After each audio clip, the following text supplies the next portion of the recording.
Senator, good to see you. Thanks for joining us in our first week on the bottom line. It's a big deal for you and a big deal for us, right? Congratulations. Thank you, Senator.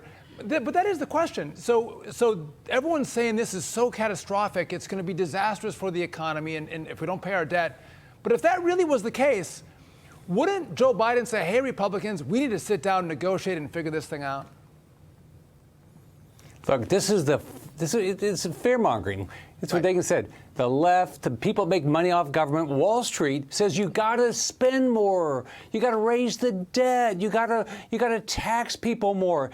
And if you're the person that says no, then you're going to cause the world to end. Plagues are going to come. Moses will flinch. Everything's going to happen. This is not an option. This is what they're saying is a complete lie. So the next time you go to the grocery store and you can't buy eggs or the meat's too expensive, you can say, hey, look, at least those bureaucrats in D.C., they're going to make good money. Wall Street's going to make money selling the bonds. The rich are going to get richer. Now, it might be tough on you, but at least those people are going to do well. And those politicians that don't have the guts to figure out how to balance a budget, at least they'll still have their jobs. That's what's going on here. It's just complete fear-mongering, and I'm sick and tired of it.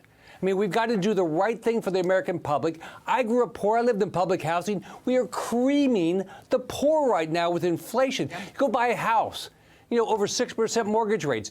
Don't pay your credit card. Almost 20% interest rates on your credit card. It's all caused by this reckless spending, and the big government, Wall Street people are all in on it. And, Senator, if Republicans have a great idea, Joe Biden today says to you, essentially, go pound dirt. Listen to this. Oh, and by the way, what in God's name would the Americans give up the progress we've made for the chaos they're suggesting? I don't get it. That's why the MAGA Republicans deliberately choose to inflict this kind of pain on the American people. I will not let it happen. Not on my watch. I will veto everything they send us.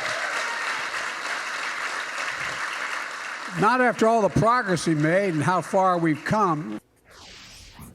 Senator? Progress?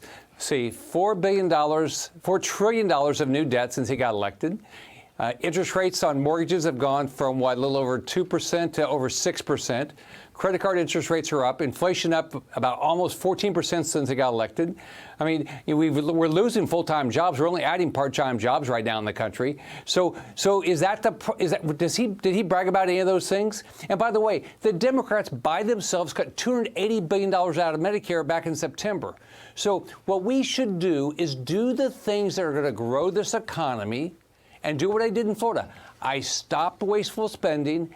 I balanced the budget. I paid off debt. And gosh, plague didn't happen. The world didn't fall apart. We added 1.7 million jobs in 8 years. That's what we ought to be doing. Listen, it's a great idea. Senator, I don't know what you're drinking, but I like it. Maybe you could share some of that with Mitch McConnell and those other 17 senators that voted for the Omni bill, because you all got to get on the same page. We're going bankrupt, and it's these ideas that are going to save us. He's trying to get me started. Because I can do an hour-long. By the way, I could do an hour-long filibuster about Mitch and friends, and that does not include you, Senator Scott.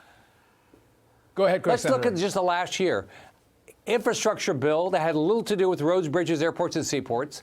A gun bill, that had little to do with making our schools safer. A CHIPS bill that was not anti-China. And then an omnibus bill that had 7,500 earmarks. No doubt. 7,500 earmarks. It's outrageous, Senator Scott. Listen, thanks for joining us. We appreciate it. You're the best.